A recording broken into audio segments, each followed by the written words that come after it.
Here it is, beautifully plated and ready to go. Bosco says so. Hello. Yeah, and welcome back to Cooking with Lynn. Today we've got a really fun dinner. This is made for just my husband and I, so it's, if you want to do doubling it, you can. You can do 4 large bell peppers instead of 2, you can. What we're gonna do, okay, let's start. We have 2 large bell peppers, and we're going to parboil them in this boiling water. While I'm doing that, I'm gonna go over here and then put some olive oil into the pan, saute my half an onion, 2 tablespoons of garlic. First I saute these for a couple, 2-3 minutes, and then I put in the garlic for like a minute. You don't want burnt garlic. It tastes horrible, it really does. And then we put in our ground beef, brown that, and then into the ground beef seasonings, I'm gonna put Italian seasoning, garlic salt, and some crushed red pepper, probably about half a teaspoon each. And that'll be in the, the ground beef mixture.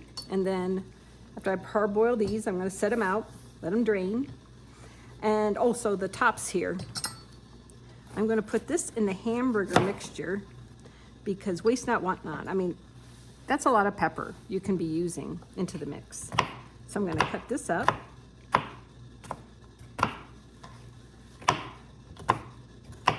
Just like that. You wanna kind of claw your fingers so you don't cut yourself. Real finely, just like that. Then we're gonna de-seed the peppers and get out as much as possible. And then we're gonna parboil these for about 4 minutes until just tender, just barely tender. We're gonna do the same thing with this. Right there, look at all of that, waste not, want not. We're gonna cut that up as well. We're gonna de-seed the pepper.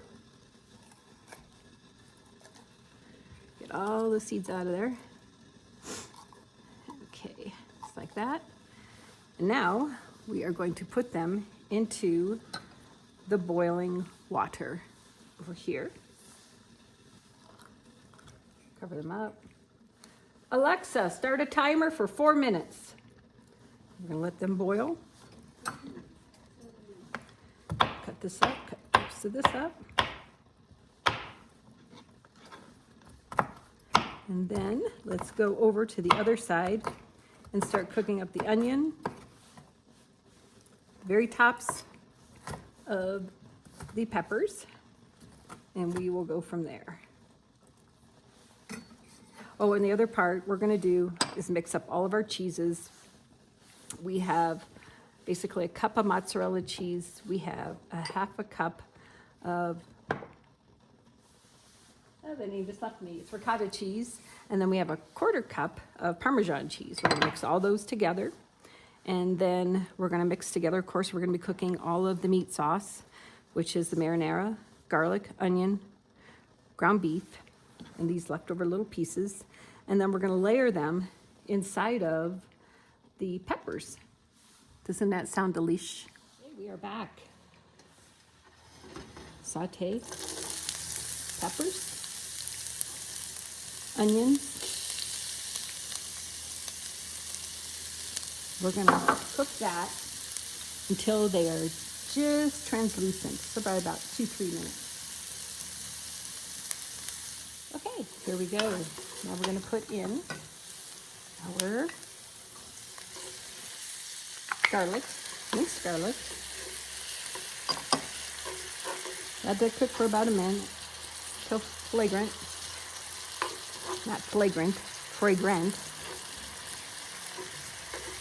And while this is cooking, I'm also gonna put in some of my Italian seasoning, about a 1/4 teaspoon, and about a 1/4 teaspoon garlic salt, and about a 1/4 teaspoon of the crushed red pepper.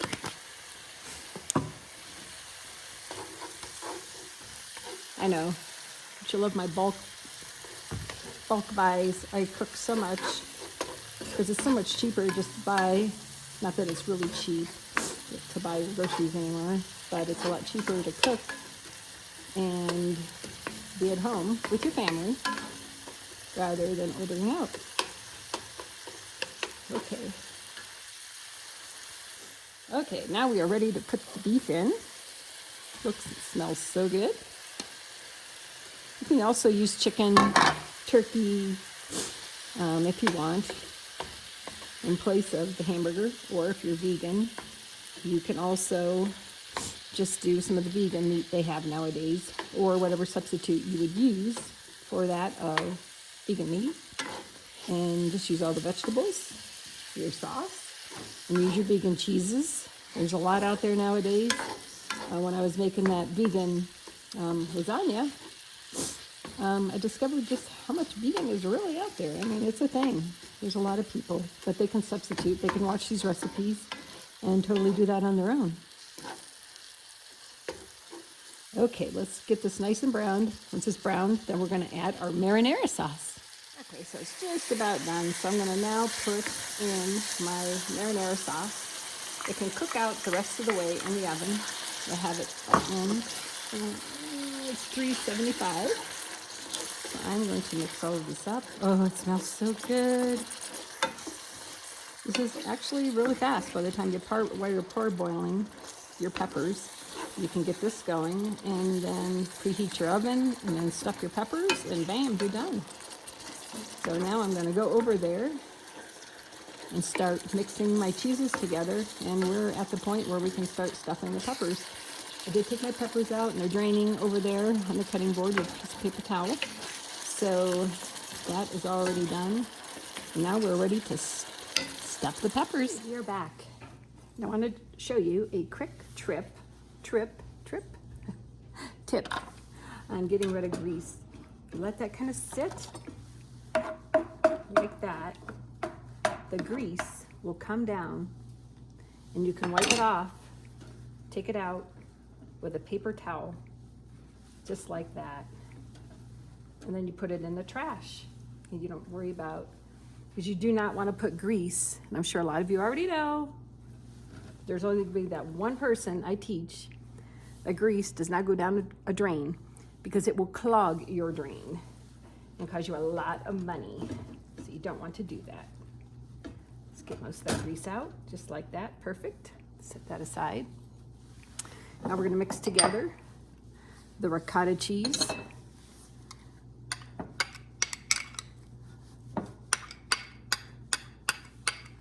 There. Then we have our Parmesan cheese. Then we have our mozzarella cheese. We're going to mix all of this together.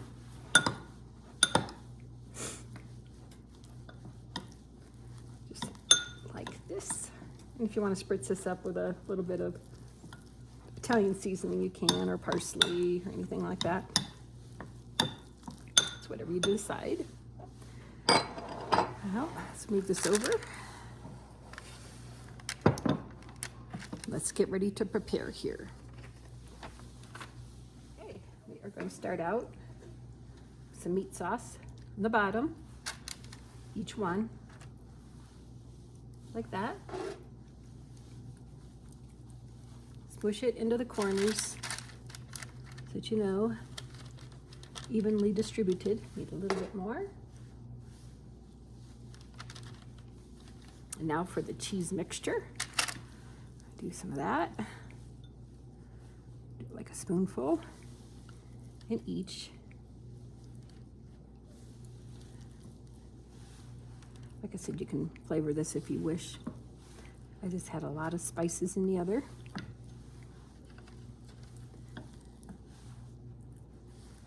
Okay.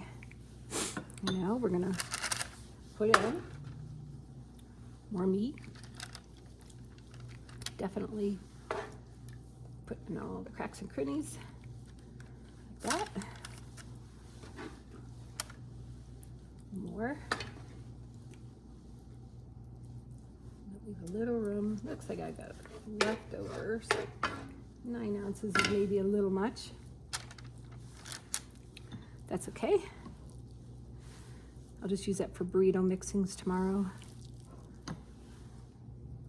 I could have done a third bell pepper, I suppose, but that would have been too much food for us.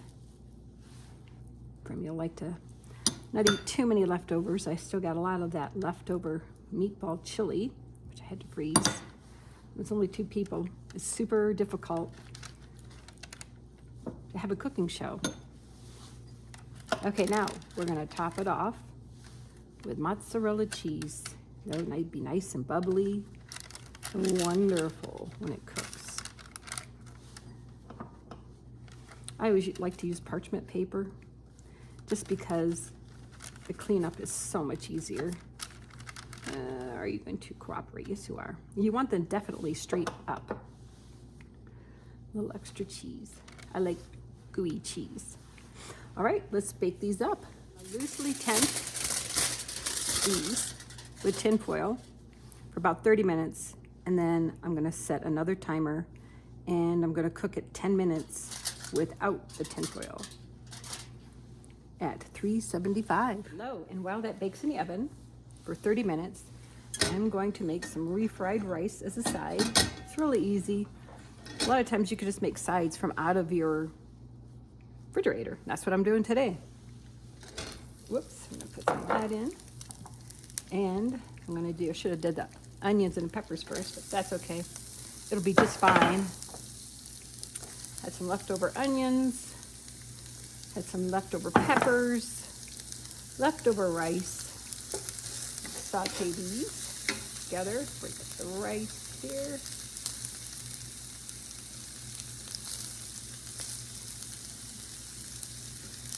Stir all this together. You can put anything in stir-fried rice, really, and it's just a really quick, easy meal. And I think I'm going to put a little bit more of my mixture. Just a little bit in there for color. Let's let this all cook up. Combine it, and this is going to be our side for the red bell peppers.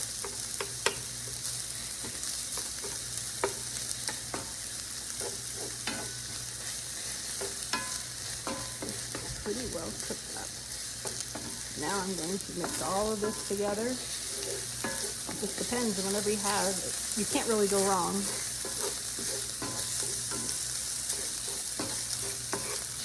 This is tasty no matter what. That gives it a little bit of color and texture to the rice. And there you go. Easy refried rice. Simple, easy way. There's always leftover rice whenever you're making it for anything. And then I'm going to put a little bit of fresh cracked pepper. Salt over in the other island. Put a little bit of salt on that. And that's it. And then you could also make up another salad be along with this. Very simple, very easy side dish. It doesn't have to be complicated. All right, let's wait for that shining moment for it to come out of the oven. Here it is, right out of the oven. 30 minutes. Now I'm going to put it back into the oven for 10. And we'll be back. Here it is, fresh out of the oven. Just lightly brown on top, ready to plate. Here it is, beautifully plated. It's gonna be a great dinner. Thanks for watching. Be sure to hit subscribe and like.